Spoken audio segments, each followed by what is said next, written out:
সবাইকে good morning. কেমন আছেন সবাই? এই তো চা বানাচ্ছি। আজ প্রায় 1 মাস পরে দুধ চা খাবো। কফ কাশির জন্য দুধ চা খাওয়াই হয়নি। আমাদের রানীকে দেখাই, রানীর সামনে বসে আছে। রানী, রানী, এই তো এদিকে তাকা। তুমি চা খাবে?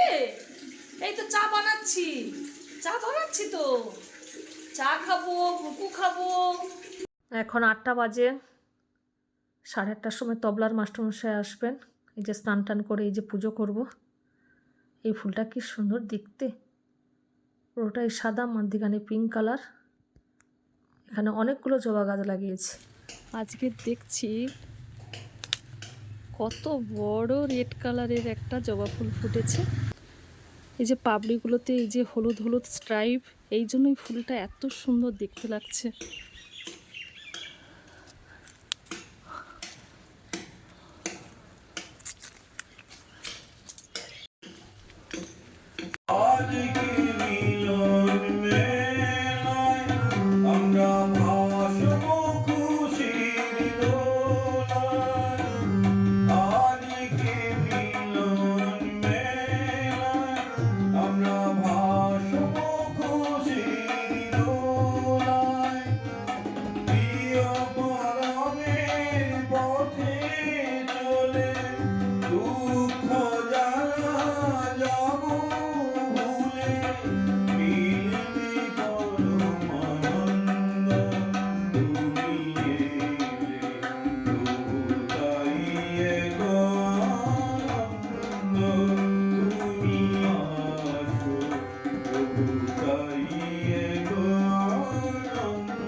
আজকে বাঁধাকপি রান্না করছি, বরবটির তরকারি করব, আলু বেগুন কচু দিয়ে, আর মাশরুম রান্না করব।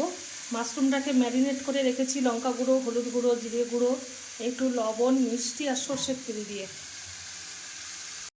কড়াইতে তেল দিয়ে ফোড়ন দিয়ে তেজপাতা, কাঁচা লঙ্কা দিয়ে, টমেটো, আদা বাটা দিয়েছি। তার উপরে যে ম্যারিনেট করে রেখেছিলাম মাশরুমটাও দিয়ে দিয়েছি। এবার ঢাকা দিয়ে দিয়ে রান্না করব। ভিডিওটি আজ এ পর্যন্তই। জয় গুরু।